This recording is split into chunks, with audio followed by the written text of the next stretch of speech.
How you doing, everyone? It's Jono from Street Savage, and I'm here with a very, very brief video. I've managed to get my hands on.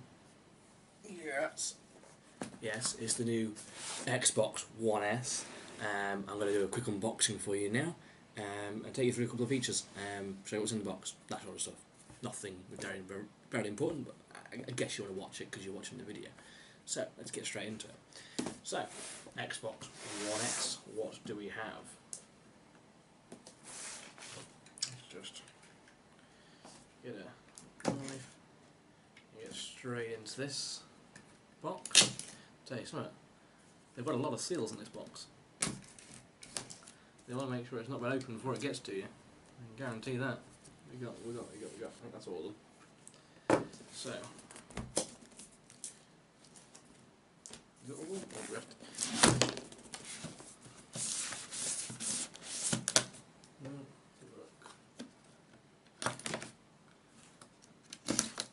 couple on the bottom for you to be aware of.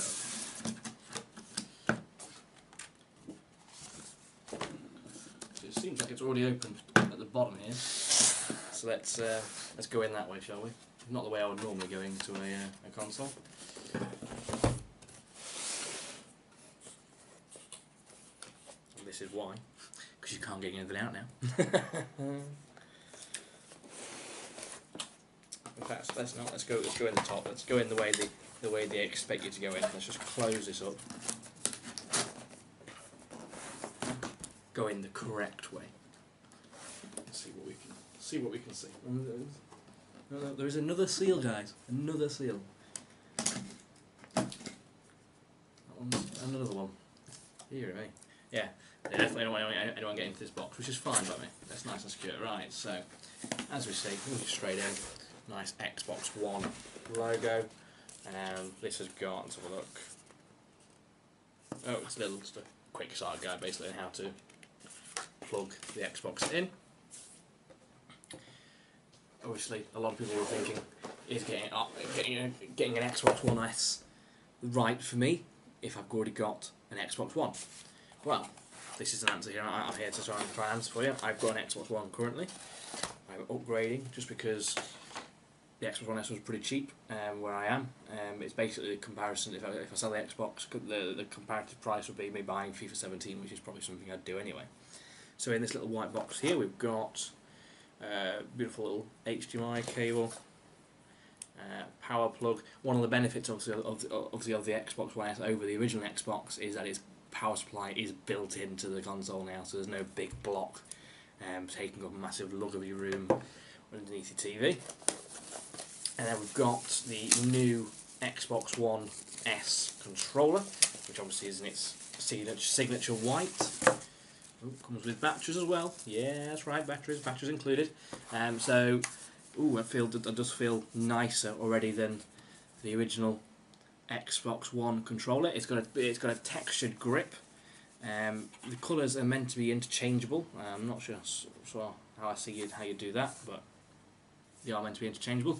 It's also got built-in Bluetooth, so you'll no longer need that Steam controller. You can pretty much straight Bluetooth your controller up to your PC straight away if you want to do a bit of PC gaming. Keep an eye out. I've got a review of the Steam controller, unboxing of the Steam controller coming up soon, so we'll be interested to see how the two compare.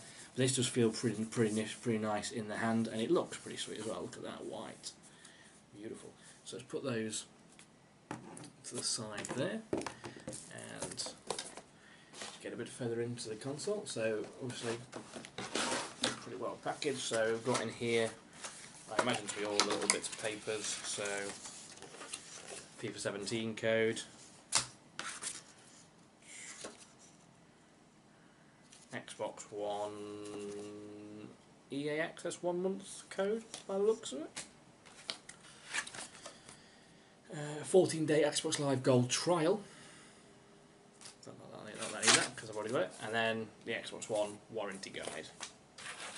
That's that. And then what we should really left in here is basically the console, which is a hell of a lot smaller than the old original Xbox One, which is really what sort of brought me to it. Because I'm not, if I'm honest, a massive gamer on my Xbox. It's mainly used for controlling my TV and the odd game like FIFA and that sort of sporty sort of games which I don't really play on the PC, and stuff like Disney Infinity. Oh, by the way, thanks Disney for getting rid of that for my kids and that sort of stuff. So having a much smaller box, much smaller impact on my living room setup is a bonus.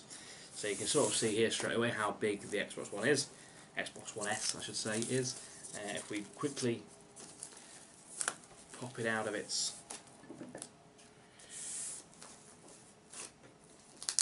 packaging in an attempt not to probably scar it. That looks pretty cool actually. I'm quite impressed with the look of it.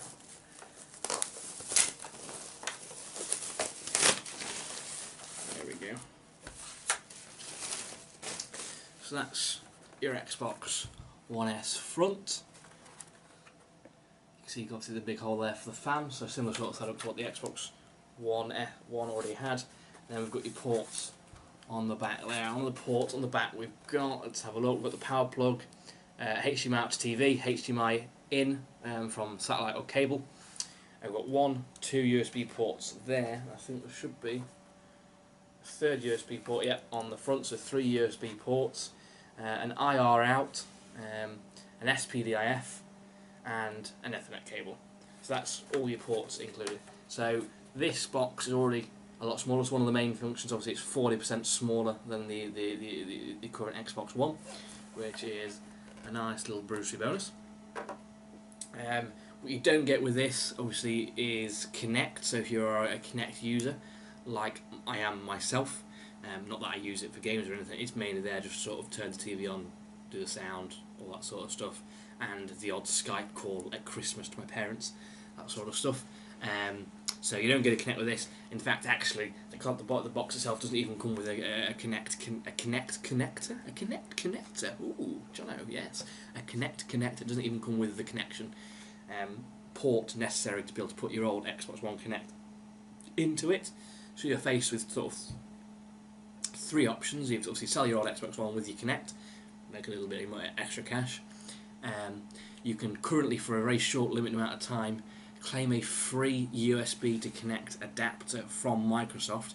To do that, you need to have all 3 devices registered with Microsoft and then go through their support and claim it. I'll put a link in the description below on how you can do that.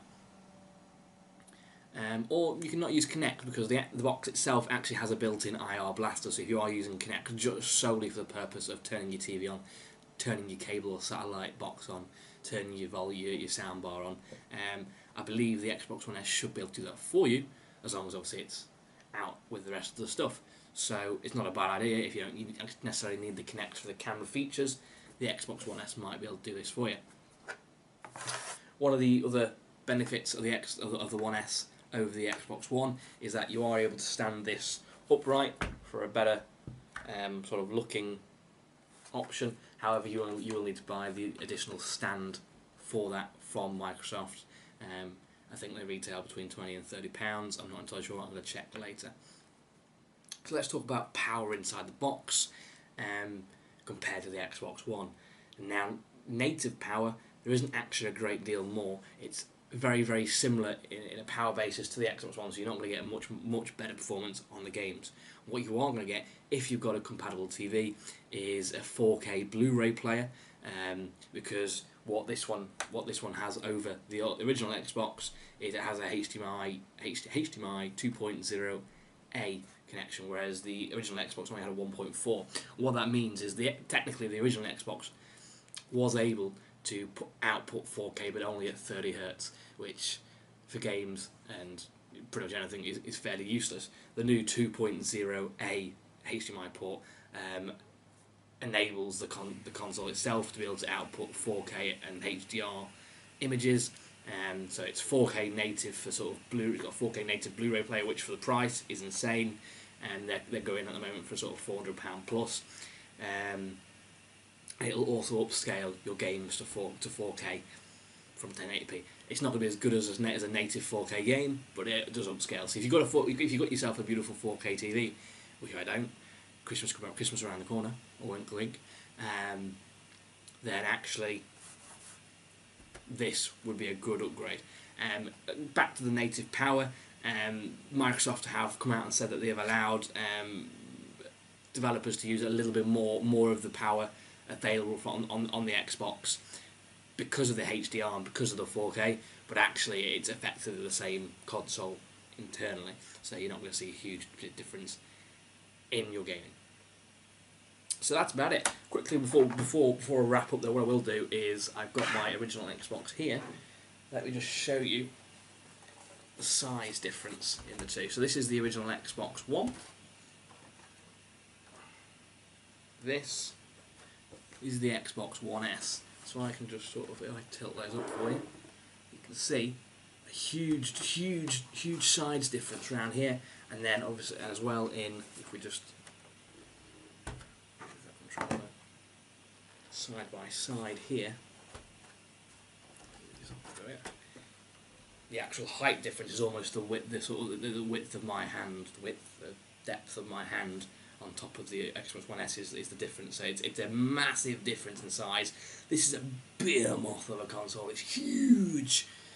This is definitely a more refined version. So what you're not getting with the Xbox One S is the next generation of console. Expect more news about that from both Microsoft and Sony probably next year. What you've got here with the Xbox One S, what I imagine you've got with the PS4.5 or PS4 Pro, whatever you're calling it, is a more refined version of what this was. Okay, thanks for watching. I've been Jono from Absolutely Savage. If you've enjoyed the video, give us a thumbs up, hit subscribe, share with your friends worldwide, all that jazzy, lovely YouTube-ness, and I will see you next time. Goodbye.